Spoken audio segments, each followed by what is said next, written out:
your girl Evie and welcome back to my channel. It's been a minute since I posted on here, but I've been really busy with, as you can see from the title, moving to South Korea. It's been a lot, so I really haven't got a chance to like record anything or even like edit or post anything. But for today's video, I'm just gonna be talking about like my whole process kind of getting here, you know, from the flight and all the documents you need for that, to quarantine and everything that went on there, to orientation, to getting my placement, and like just going to the school and checking it out. So let's get into it. For this first part, I'm not gonna dive too much into the EPIK process because that's a whole separate video in itself. Like there's so much to speak about that whole process. It was like low-key a mess, but yeah, that's a whole nother video. I'll make a completely separate one, more detailed, and like let you know everything that went down, all of the documents you need, whatever you need to like type up for your essays. Like I got y'all. I'll make that a whole separate video. But yeah, like went through the process. It took about like 6 months from like the start of the application to me basically leaving. So it's a very long process, but got it done. It's over with, thank God. And then after that, I went and got my visa, all that stuff. That was something else too. I'll mention that in my EPIK video. But it came in time, blessed, because I was worried about it not coming in time because they didn't send me my documents to file for the visa for a while. Like they did not give me enough time with that. So that stressed me out. But my visa came in and then I booked my flight. So before you can even get on the flight, you have to have a COVID test done, and it has to be a PCR test. It has to be like the official one in order for you to be accepted in order to get on the flight. And EPIK told me it had to be 48 hours before my flight. So I was leaving the 11th and I had to get it done by the 9th.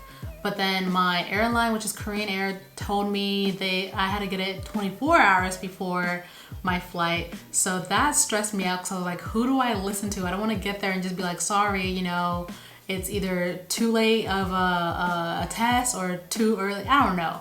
It was just very confusing. So I didn't know who to listen to. Was it EPIK? Was it the airline? So I just went ahead and did it 48 hours. So 2 days before my flight and the day before my flight, which was kind of stupid too. Like, I don't know why Korea Air told me it had to be the day before my flight, because the results take almost a day and up to get back. So if my flight was at 6 in the morning and I got my COVID test done literally at like 7 in the morning the day before, I was not gonna get my results in time for me to get on the plane. So I was like, what are y'all talking about 24 hours for the flight? So I'm glad I did the 48 hours too, just to be safe. But that whole thing stressed me out. But yes, you have to have a negative PCR test with your full name on it, like your name that matches your passport.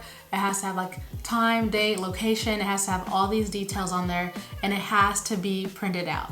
Like EPIK said that in the email that they sent me, and I was like, and I got like my 48-hour PCR test like literally 5 hours before my flight. So I was freaking out because it was in the middle of the night, and I'm like, I have nowhere to print it. We don't have a printer at home. Like the FedEx place, the UPS place, everyone's closed that does printing. So I was like losing it. But then I remembered, I'm like, oh, my job is 24 hours. It's a convenience store, open 24 hours. I have access to the computers. I have access to the printer. So I like booked it in the middle of the night, came in, I'm like, I need to print this right now. I didn't even technically work there anymore because I had quit already, but they love me, so they didn't care. But yeah, like pulled up, printed off like 2 copies just in case, because I'm paranoid about everything. I'm like, let me get 2 just in case. So yes, it does have to be printed because I thought I could go up there and show my phone and be like, hey, I'm negative, da da da da. But I seen some people do that when I arrived for the flight and they were turned away, and I'm like, thank God I managed to find a way to print it, because it would have been a whole mess. It would have delayed my whole process. I might not even have gotten to go. So make sure you print it out because they have to like highlight it and like look over it and all this other stuff. So yeah.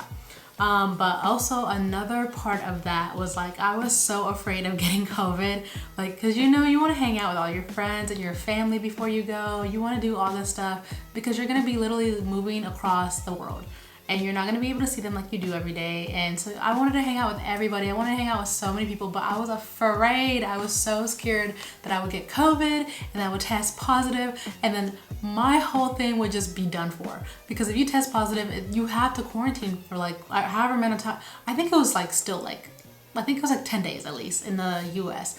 So that would push me back so far back for the whole process, because if after the 10 days of me quarantining at home, I'd have to fly to Korea and then quarantine for another 10 days, and then orientation would already be over, and then school would already started. It would have like derailed the whole process. So basically, if you would have tested positive, your position is gone.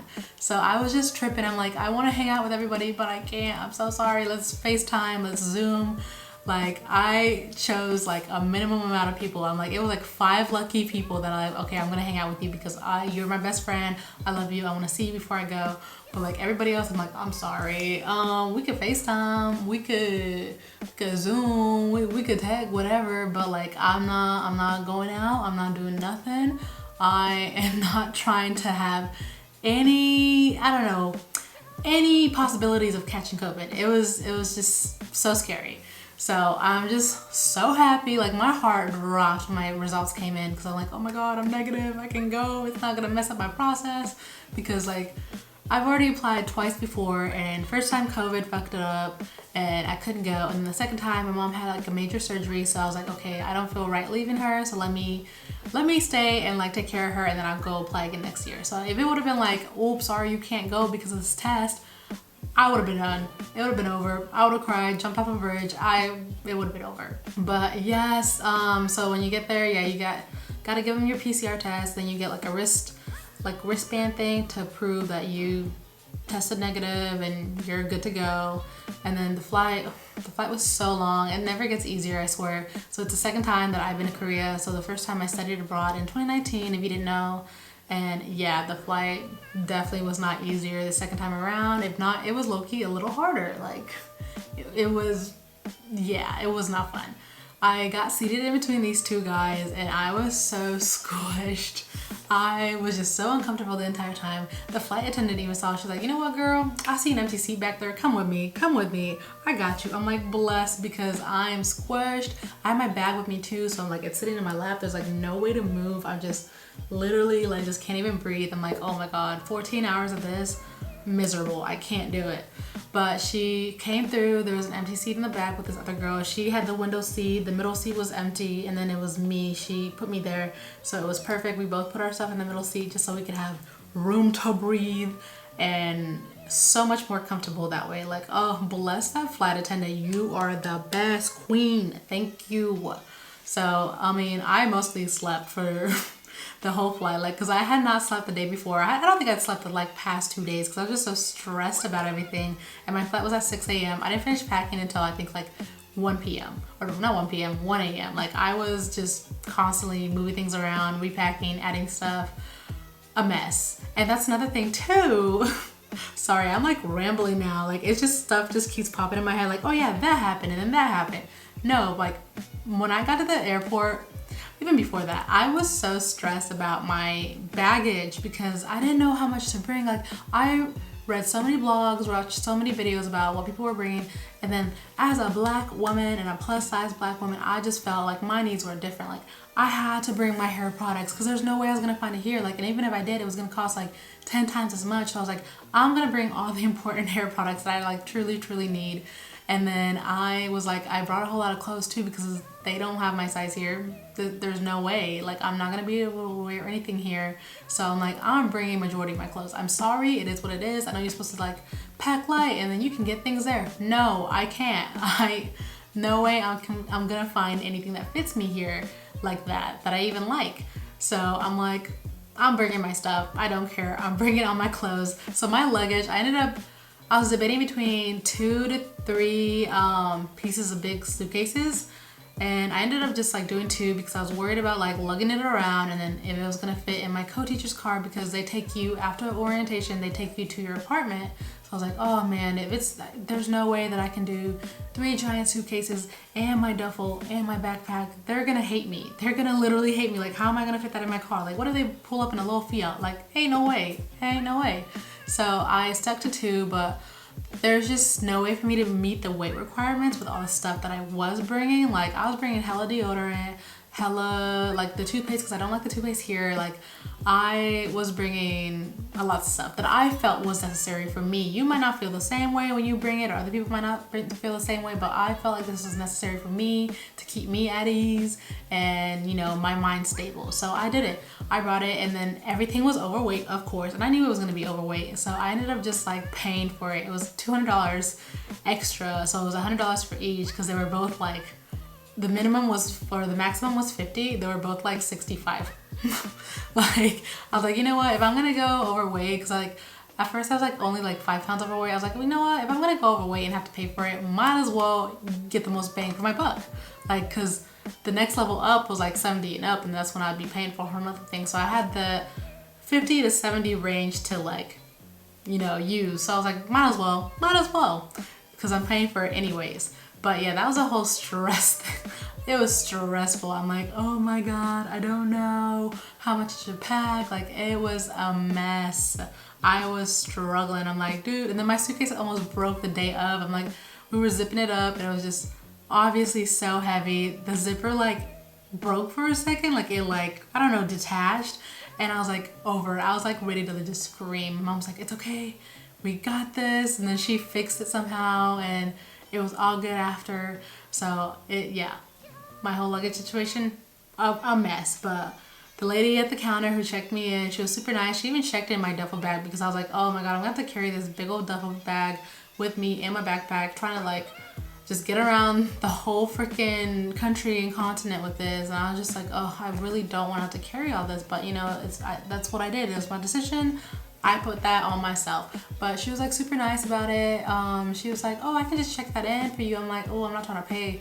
I'm like, oh no, I'll do it for free. I'm like, bet, you're a lifesaver. So all I had to carry around was my backpack, and I made it so much easier, so much easier.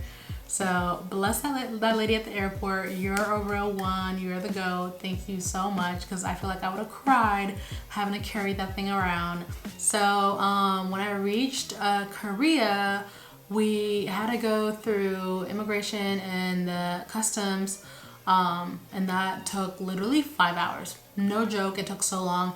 And I think it's because like a lot of us were coming around the same time. Like our flight was huge. It was basically almost full, and I think a lot of the people on there were for EPIK, because we had like a certain time we had to be there by, and I think everybody was just doing it like that exact day. Like you could come before if you wanted to, but then you'd have to pay like for the extra day of quarantine. But that we had to be there by the 11th to start our official quarantine. So I think everybody was there at the same time. That's why it was taking so long. And then also like a lot of other Korean people were also flying in that same exact day. So I don't know what was going on, but it was busy at the airport. So going through immigration and customs literally took us like 5 hours. Okay, yeah, 3-4 hours to go through all that, because they had to obviously check all your stuff, and then we had to get like the self-quarantine app where you check your temperature daily and like how you're feeling and if you have any symptoms. So they set us up with that at the airport. And then when we finally got through that line, which was like 3-4 hours there, we met the EPIK people, we checked in with them. Then we had to wait like another hour and a half for like the buses to come get us, because they were taking rounds, I guess. I don't know. I think they had like 2 buses and they were just taking rounds. So a group would go, and then they'd come back an hour later, because some of the hotels were like 30 to an hour away. So just depending on where the hotel was, because we're split up into 2 hotels. So yeah, one group would go, another group would go, the bus would come back, another group. So we were waiting. When we got there, we were finally out of customs. There's already like a line of people waiting in front of us. So we were like some of the last people to go. We got to our hotel. Dinner was supposed to be served at 6 p.m. We didn't get to our hotel till like after midnight. And we were all like sitting at the airport like, are we gonna get to eat? Are we gonna get food? Because we were starving. We were starving. We're like, dude, it's 6 p.m. We've already missed dinner. Are we gonna get food at all? It was such a mess. But we also had a good time, like talking to each other and just like getting to know each other. Like the girl that ended up sitting next to me on the airplane, she ended up being with EPIK. Like I don't know how we didn't mention that the entire time we were on the plane together. But yeah, she ended up being in the same group as me. She literally in the same hotel and everything. Like so funny how that happened. But yeah, we waited for like an hour and a half for the bus, got to the hotel, checked in, paid for the whole fee for the whole stay and everything. I think it was around like 1100 or something like that, US dollars. We did get dinner, bless. They had dinner waiting for us, even though it was cold because it's been sitting there. But you know what? At least we got fed. Quarantine it was cool at first, like, cause I'm like, oh, I'm like usually a homebody. This will be nothing for me. Like, I can just chill and watch Netflix and catch up on all my shows and do whatever. Yeah, that got old really, really fast. Like, I think it was like 4th day and I'm like, I'm ready to see society. I'm stuck in this room and I'm going crazy. So I was like all the way on the 24th floor too. So some people got like really great views like of the city and then like the mountainside and like all these amazing beautiful views, and I got a view of the court area.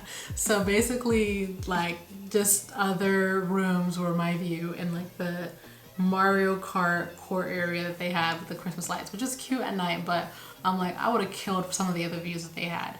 But yeah, like I was going crazy by the 4th day. Like it just got to be a lot. Like I like to be a homebody on my own choice, and then like I go and be social whenever I want, but I was being forced. What little human interaction we did get, we were like thriving off. So we had to go do a PCR test, like I think the 2nd day that we were there. It was like by law, Korean law, we had to go get a PCR test the day after you arrive, within 24 hours I think. So we all were able to get out and go do that. So that was amazing. We were like thriving. We were like, oh my God, people, we can actually speak. Like we were having a great time. It lasted for a very short period. I think we were only out for like 2 hours. So as soon as we got back on the bus, we were like straight back to your room. No more interaction. You're by yourself again.